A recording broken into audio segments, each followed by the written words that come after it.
Welcome back, everyone. Today I'm going to tackle the most challenging road in my area. It's about 1 to 2 miles long. Quick interjection. When I say that this is the most challenging road in my area, I don't mean to say that it's a challenging road. It's just the most challenging road in this area, because almost everything here is either paved or gravel. There isn't a whole lot for terrain changes up and down. This is about as good as it gets around here. It is muddy, dirty, rutted, and the ease of the road changes a lot with the conditions. It's been a little drier lately. This is the same road I was at last week and was having some trouble with. And I actually tipped my bike for the very first time. I still have the mud there to prove it. And part of the trouble was that I did not air down my tires. I usually run my tires around 30 psi, maybe even 35 psi, pretty close to the max recommended on the sidewall for max load. And I do that pretty much only to improve the longevity of the tires. And it also improves fuel efficiency and all that, since a lot of my riding is on pavement. But I'm going to be going down to close to 10 psi, somewhere between 10 and 15 psi for this. Let me check that one more time. So that's about 12 psi, and if I remember correctly, it's around 12 psi where you start running into, or it's at or below 12 psi where you start running into the issue of your tire starting to slip on the rim if you apply too much power. I don't know if this bike has enough power to do that, but if that happens to you, you can shear off the valve stem and you'll have to replace your tube, which makes for a bad day. Or I guess in the front tire if you brake too hard. So I'm going to try and stick around 12 to 15 psi. Yeah, right there.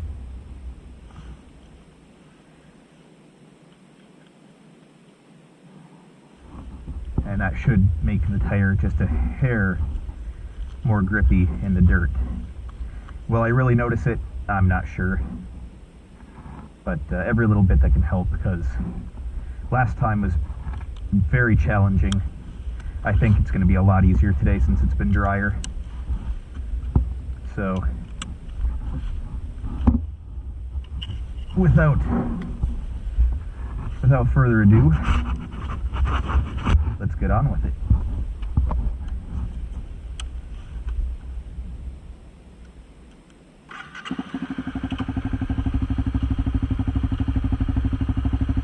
There's neutral.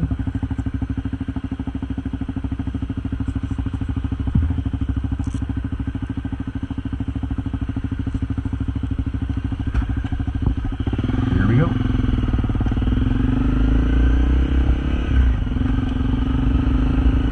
I can already tell this is a lot drier than it was last week. Still not bone dry though, still some wet spots.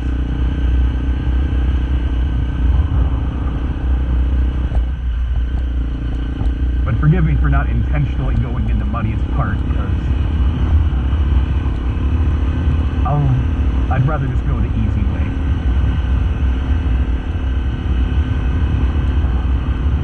I don't need to intentionally make my day more difficult.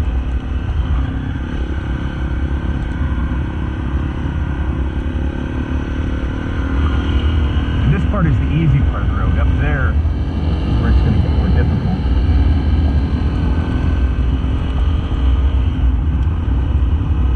Because you can pretty easily get up a third here in this area if you really go faster, but I don't see why.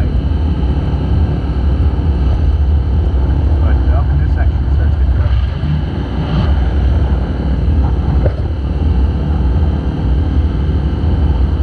that's when you really get into the puddles.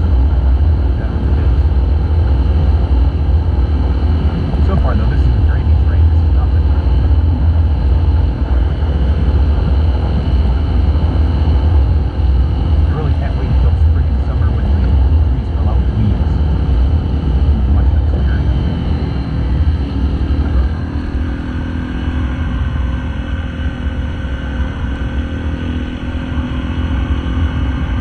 thing I like about this road is that there's some train tracks that run parallel to it.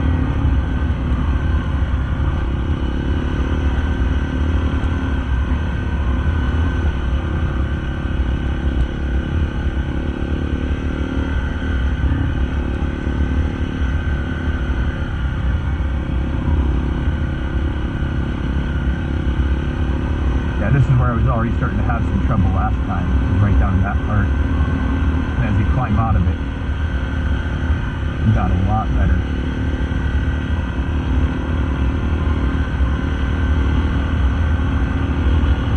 This is where my tires were starting to take up with all that really sticky, gritty mud, not that wet, slippery stuff. And unknowingly at this point even, I was running into some wheel spin. Because I have very little experience with that. I didn't know what it felt like, and I filmed the video right there on the crest of that hill. And we still got some water down here. So let's take the driver. And most of the last time I was out here, I did in first gear, just almost crawling at idle. So far, second gear is not too bad for this.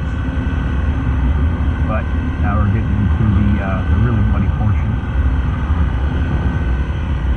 And the thing is, with how muddy it was pretty much impossible for me to turn the bike around, because I just, I barely weigh 140 or 150 pounds. This bike is a lot bigger and heavier than me, even though it is a small motorcycle. And that makes me very glad that I did not get a Kawasaki KLR.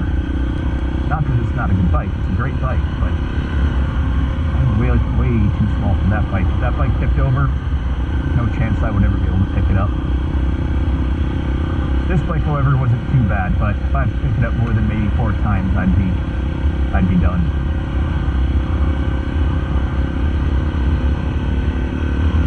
Oh yeah, this is easy. Knock on wood, it's probably tougher, but last time I was already struggling and turning around, but I couldn't. Yeah, right there. The remnant of what I had to deal with last time.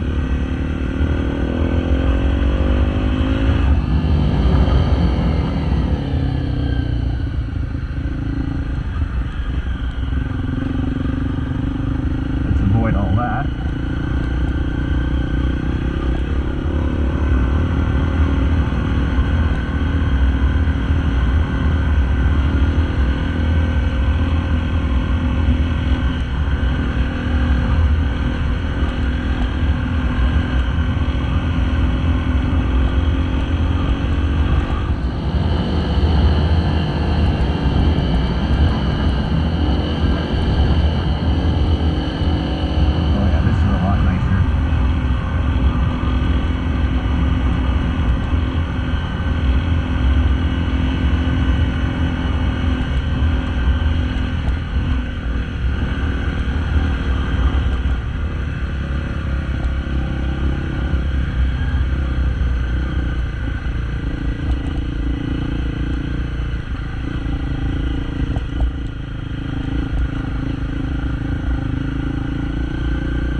Right here, last time is where I turned around.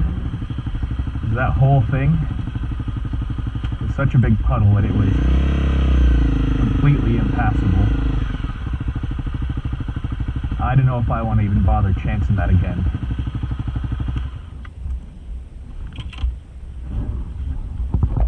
Let's take a look.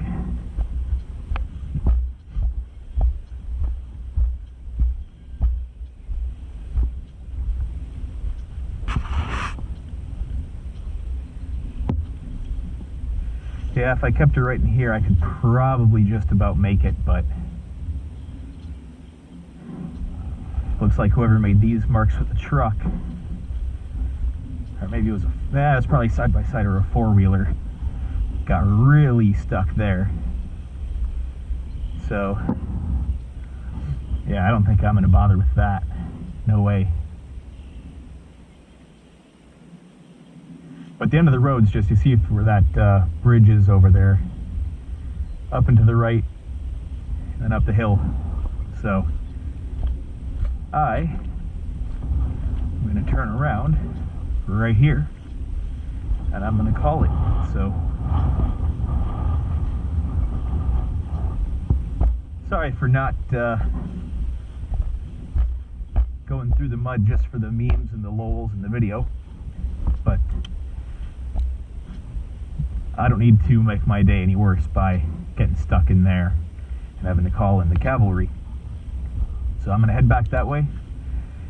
And final thoughts. So the Tough D-Sport tires, I take back a little bit of what I said in the previous video, because I realized, one, I didn't air down the tires, so that's why they weren't performing so well. And two, just about any tire of this type is going to get packed full of mud. Unless you're using a proper enduro or dirt bike tire that has a much looser tread pattern, that's not DOT legal, it's always going to cake up. The only other thing that would help you is to drive faster. And if you drive faster, the wheels are spinning more to fling off the mud. But with my experience level and with how muddy it was, that just wasn't going to happen. So they were just going to clog up no matter what. And, you know, to their credit, I did make it through. I was spinning the back tire a lot, so again, I'll retract most of what I said in the last video, except for the fact that they do pack up with mud real bad. And still, I would recommend them. They're inexpensive.